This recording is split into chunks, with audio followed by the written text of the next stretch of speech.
All right, folks. Hey, how's it going? This is your man, Super Dave Raines from Big Show Entertainment Network. Super Dave Raines in the Big Show. I'm joined by Dustin James from Generally Nerdy on Big Show Entertainment Network. And this is our show for Mandalorian. Yes. So this is we're gonna dip. I feel like I don't know what your notes are, but I feel like we're going to dip a little bit into Star Wars: The Rise Star Wars in Rise general, of Skywalker, and then yes. beyond the Skywalker saga. Yeah, we are. That, this is a Star Wars show, but Yeah. the big thing on Star Wars right now is Mandalorian on baby. Disney Plus. Yes. Absolutely. And then we'll get into a little bit of Star Wars: The Rise of Skywalker and all things Star Wars, of course. So I want to start with Mandalorian. I'm down. Let's do it. Oh my God. Okay, so as of this filming, because this, I feel like this will probably be up Tuesday after episode 3 airs. Right. So because episode 3 airs tomorrow. That's right. So as of this filming, we've only seen the first 2 episodes. Exactly. So but that's what we're working with. So if there's any crazy revelation in episode 3, then we're shot. Right, exactly. But, you know, hey, I want to say my hat's off to Jon Favreau. Oh, my God. And Dave Filoni. Mandalorian is the Star Wars series that I've always wanted. Is the Star Wars series we needed. We needed, absolutely. And I felt like I'm just going to straight say it, the failure of The Last Jedi. Absolutely. Star Wars The Last Jedi, we needed a win.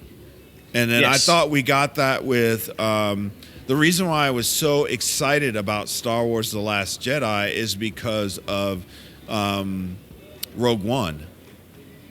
Okay. You know, that's why I got excited for that movie, because I felt like Rogue One, oh my gosh, that's like right there with Empire Strikes Back. Yeah, Rogue One is definitely in my top 5. Oh, easy. It's in my top 2. I don't know about top 2. Maybe top 3. I might give you top 3, but definitely not top 2. I've got Empire. I've got Empire Strikes Back, number 1. Empire, and then I've got Rogue One, and then I've got New Hope. I would say Empire, New Hope, then Rogue One. That's I would fair put Rogue enough. One there. That's fair enough. You know, no problem with that ranking. Right. But I feel like with Mandalorian, we've got.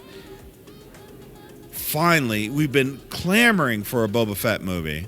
Okay. Right. My favorite character. This is not Boba Fett. It's not Boba Fett, but Pedro Pascal is perfect as the Mandalorian. Yeah. I love it. It's gritty. Yep. But I felt like Mandalorian is that nice mix of Rogue One. It's got the grittiness of what they were trying to get with Solo, but they didn't quite hit right. it. I feel like I would put Solo above even Rise of Skywalker, yeah. Or not Rise of Skywalker, but Last Jedi. Last Jedi, there we go. Thank you. My brain just farted all over the place. Yeah. I would probably agree with you on that. Yeah. But yeah. Mandalorian reminds me of an old Clint Eastwood Western. So Mandalorian, the really awesome thing about Mandalorian, and sci-fi nerds and Joss Whedon nerds can probably agree with this. Right. This feels like almost a spiritual successor even to Serenity. That's how Western this feels. Yeah, it is. It feels very much like that. So, like, this honestly feels like, and they even, if you're really keen watcher of that series of Serenity, they make references that could be construed to put Serenity in the same universe as Star Wars, and this series kind of feels like it could be in that same universe as well. So, and I would agree with that. But you know, let's get to. I really do love the cinematography for a show that is only like, my only complaint about Mandalorian is it's not long enough. They're 43 like minutes. No, they're like 43 minutes. Really? Yeah. Okay. I don't know. that is again, just kind of behind the curtain kind of stuff. A broadcast, an hour-long, quote-unquote hour-long show, where each episode is an hour long. It's not actually an hour long. It's approximately 43 to 45 minutes every time you're watching an hour-long show. So this Mandalorian show is the same length. We're getting the same amount of stuff on the screen as we do with any other hour-long series. Right. Okay. Well, cool but it enough. still feels like every episode you're like, I want more. Why did it end just now? Yeah, I agree. I love the art. I want to get into the substance of this. Yeah, sure. So, the Mandalorian, he gets this bounty. Right. And it's so secret that they don't give him a locator thing. You know, there's a couple of things since we're talking first episode. Yeah, it's not comic books. They're not issues. Episode, but no, so first episode, there are a couple of things that are a little weird with the first episode as far as like the overall mythology. First of all, why would a Mandalorian take partial payment? Second of all, those locator things kind of undercut the awesomeness of the Mandalorians. Yeah, I agree. They don't because really need it. Every time we've seen Boba Fett in the extended universe, in the actual universe, however limited that may be. Or Jango Fett. They're when they're looking for a bounty, they're using every skill at their ability, at their fingertips. Anything that they can do, they're doing to find that bounty. If they have a locator beacon, that really takes out a lot of skill when it comes to finding a bounty. So I feel like that was a little... Yeah, I do too. I agree. And really, folks... But that doesn't take away from the awesomeness of the show. It does not. But and then if you look at the history of the Mandalorians... Right. And who they really are, and the planet Mando, and they were an alien species. They kind of evolved into human species. Right. And then you get into the cloning, right. The Jango Fett, the Boba Fett thing. But,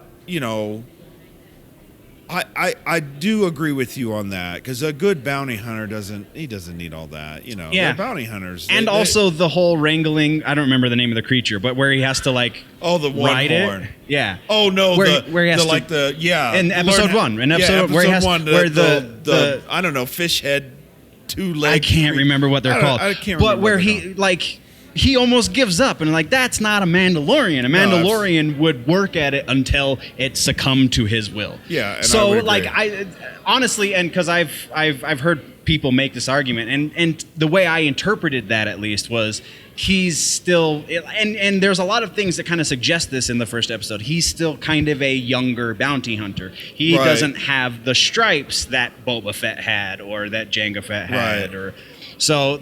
But it still felt a little out of character for what we do know of the Mandalorians. Yeah, and I would agree. And of course, Boba Fett's the greatest bounty hunter of all time. Right. But so going from that, and I thought, who's the guy that plays the Nick Nolte plays Nick Nolte. Plays the I Ugnaught? didn't want to get it wrong. Plays the Ugnaught. Yeah. I thought that was a pretty nice touch. Yeah, I was like, wow, Nick Nolte can still act. Yeah, exactly. So he did a pretty good job. And then, I thought that shootout with the was IG, so well the IG droid, right? I know it's not IG-88. It's not 88. It's a different number. It's a different number. It was Taika Waititi doing the voice. It's Taika Waititi doing the voice, and it was so well done. Like, you watch other shows, other well-respected shows that aren't necessarily sci-fi that deal with guns and shootouts. Yeah. Specifically coming to mind, Sons of Anarchy, and it's like, where did these guys learn to shoot? They're 30 feet away from each other and they're not hitting squat. Did they go to the Stormtrooper school of shooting? Yeah. But in this show, in The Mandalorian, stuff gets hit. There's damage done. Yeah. People die. It is what you want out of a shootout. Yeah, and I agree. And the nice thing that I really like about it, that really brings this home, is the Mandalorian gets damaged, man. He gets kicked around. Right? I mean, he gets torn up. It's like those first episodes of Daredevil where it's like he's a real live person under there. I mean, he fatigues. He starts to get tired. Injured. He gets injured. Yeah, we'll get into that in a second. Right? But, the big reveal in the first episode. Baby Yoda. Yeah, exactly. Baby Yoda. So where is the toy? Disney, I so know you know why they didn't do toy. that? You know why they didn't do that? Why? Keep it a secret. Oh, well, now they should put it out because everybody and their mother wants a Baby Yoda. Right? How many things have been spoiled because the toy came out before the movie? Yeah, I agree. They didn't release a toy Baby Yoda because it was like, well, how are we going to keep it a secret if they know there's a toy for it? Right, exactly. And for all my fellow Star Wars fans, I know it's not Baby Yoda. That's a what species. Right, that's Yoda's species, but It's we don't Yoda's know. species, but nobody knows Right. the origin of it. And George Lucas said he's going to keep that secret. And nobody knows the name of Nobody the species. even knows the name of the That's species. why we're calling the it only Baby thing Yoda. that we know is that species is highly force sensitive. Yes. Because it's a very rare species. And was it Abrams that had the meeting with Lucas to talk about the midichlorians?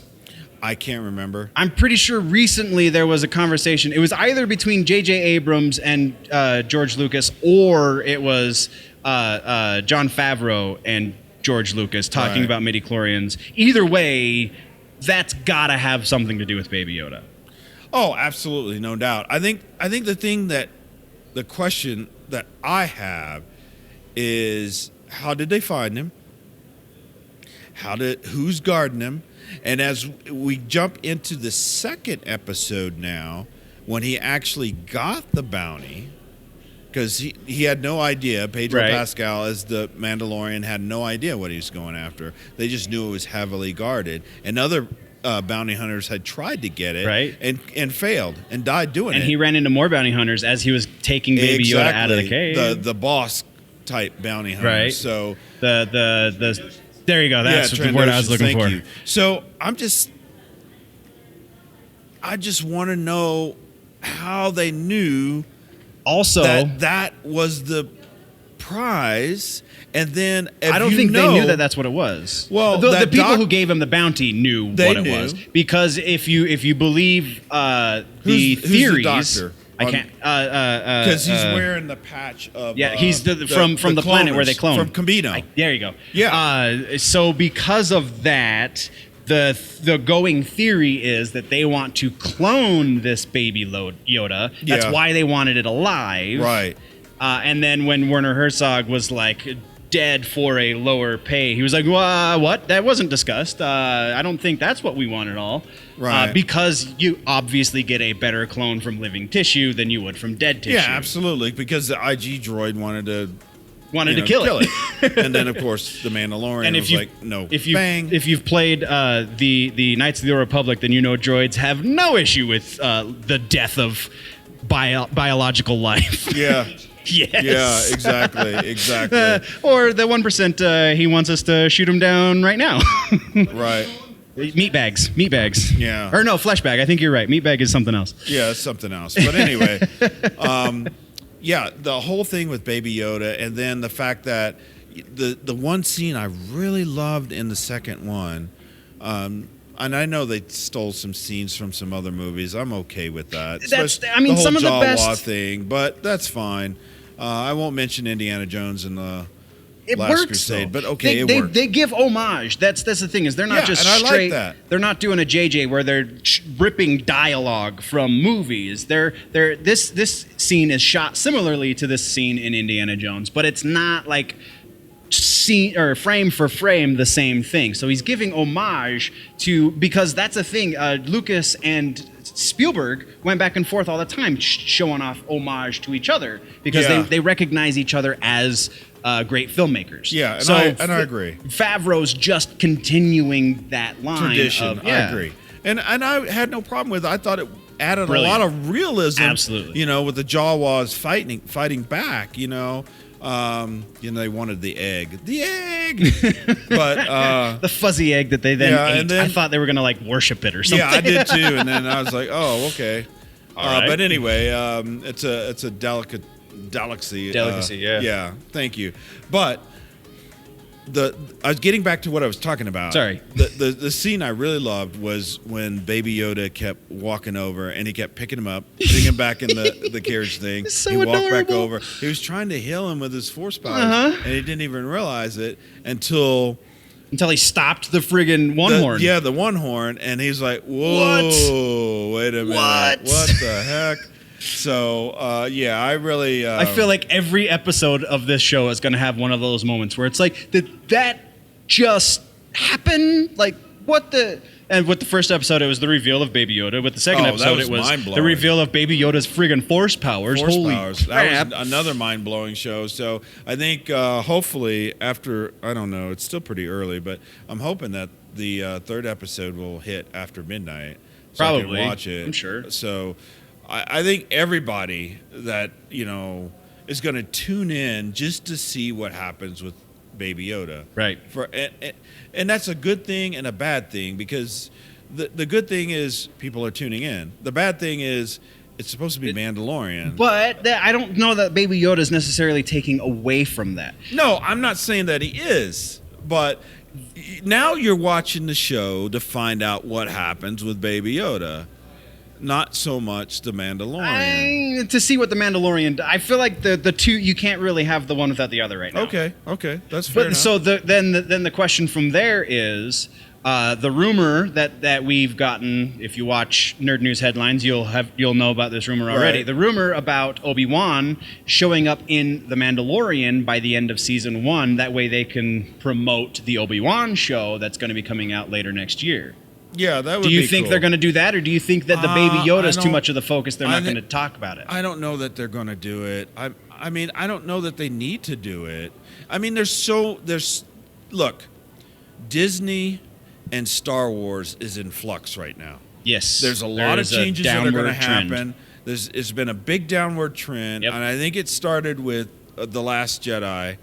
And I think that even though she may gracefully move out of the lead role, but I think Kathleen Kennedy is not going to be the lead going forward. That is the rumor on the street right now. I think that they said, okay, finish out the Skywalker trilogy, and then saga, and then we're going to move on. Yeah. And I think that is a good thing. I think Jon Favreau and Dave Filoni should kind of take the reins with the next chapter of Star Wars. I feel like that is saga. Yes. And I really do feel that the next saga should go backwards in time and go back to the Knights of the Old Republic and back to the time where Yoda was, maybe a Padawan if we're going to learner introduce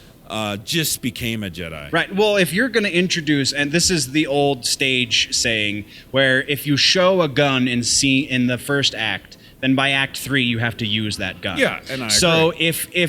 if you think of The Mandalorian as the first act for this new phase of Disney Star Wars, and they're showing us a Baby Yoda, then by whatever theoretically that Act 3 is going to be, we're going to have to know a lot about that. There's going to have to be some sort of epic reveal that has to do with this species. And I feel like that would be fertile territory for a proper trilogy of movies. I agree with you, but my problem is that Mandalorian takes place after the fall of the Empire. Right. So after Return of the Jedi. Right. So we're going in that timeline between Return of the Jedi and the First Order. Right. So to me, if you're going to do that, why not bring in Real Admiral Thrawn at some point? Why not do that? I mean, eventually I'm sure we'll get that in the Obi-Wan series. I'm sure the Obi-Wan series is going to be what keeps this moving until we get the second season of Mandalorian. Obi-Wan's gone at A New Hope. Oh, God, that's a good point. So you can't really link that. That's a good point. So I'm not sure what you do. Well, because the Obi-Wan series will be in the history. Because this is taking place after the fact. Revenge of the Sith. Yeah. To me, it should be right in that time frame. We'll see a live action, what they've already done in the animated. This one, I feel like, is a rumor that has some legs. There's rumor that people are saying, well, if they're doing an Obi-Wan series and they gave us the reveal of Darth Maul at the end of Solo, then we're going to see that conflict between Obi-Wan and Darth Maul again, which we already got in one of the animated series. I believe it was Rebels, where Obi-Wan finally finishes off. Spoiler alert! Even though the series is like years old at this point. Obi-Wan finally finishes off Darth Maul. Well, but does Obi-Wan finish off Darth Maul? It's or because it's a duel between the two of them. It was. I honestly haven't seen the episode, but my understanding of it is it's a duel between the two of them, and Obi-Wan ends up killing him. All right, yeah, that's true. That's true. I stand corrected. I've seen some of the series, just not all of it. Maul's brother. Yes. Yeah. Yes. You're right. You're absolutely right. So,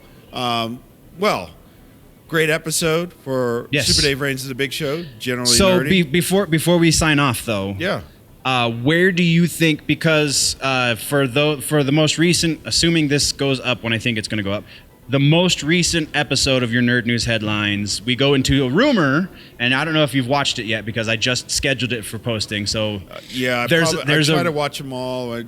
Oh my God, there's so a busy. rumor. No kidding. There's a rumor though Yeah. that Rian Johnson is not going to be getting his trilogy either. Not only is Kathleen Kennedy getting kicked out, but they're sending Johnson to the curb too. I think they've already done that. I think he's already out. He's not. I think that's already done. You think so? Yeah. So he's then, not getting his trilogy. So then, do you think it. it's Favreau that's going to be picking up, or are they going to give a trilogy to Filoni? Not Filoni. Brain fart. Marvel. Feige. Are they going to give? Feige. Are they going to give Feige a trilogy, or is he just going to have the one movie? Because I don't know. we know for certain, Right. because Kathleen Kennedy has come out and said within the last week that the 2022 movie that has been announced isn't going to be the Rian Johnson movie, though she says the Rian Johnson movie is still in development. I don't believe that. I don't believe it either. I don't believe it either. I think they're very upset. The fan base, personally, I'm upset with what they did with Last Jedi. We'll see what happens with the Rise of Skywalker. There are a couple of things in the trailer that I'm not crazy about. There's a couple of things in the leaks that I'm not crazy about, but we're not going to talk about leaks. We're not going to talk leaks and spoilers, but I can tell you the horses on the Star Destroyers or whatever they're on. The space horses? What the heck is that? I'm not crazy about that. Come on, meow. I'm not crazy about that, but I'm going to withhold judgment until I see the movie. Right. But I want to remind you to subscribe to Big Show Entertainment Network, our YouTube channel. Hit the bell icon because we are going to be giving away 2 tickets to Star Wars The Rise of Skywalker for opening night, December the 19th, right here at Regal Cinema, United Artists, Colorado Center 9, and IMAX. And that show is in IMAX with your man, Super Dave Reigns, Generally Nerdy, Comic Book Nate Kowalski, Reading Reagan, Chase Sexton will be here. Maybe Heather will be here. Everybody's going to be here. Yeah, it's going to be big showing for Big Show. So make sure you subscribe. And then on that night, North American premiere night, for this movie, I'm giving away 3 FX lightsabers, red, green, and blue. So for sure. I think that's about it. Oh, when we get 1,000, we're going to give away a PlayStation PS4 Pro 4. Yep. And then the next 1,000, we'll give away the new Xbox, whatever that is. But Xbox codename Scarlet at the moment. Scarlet for the moment. But thanks for tuning in to Super Dave Reigns and the Big Show. And for Dustin James from Generally Nerdy, I'm Super Dave Reigns. And until next time, on the love.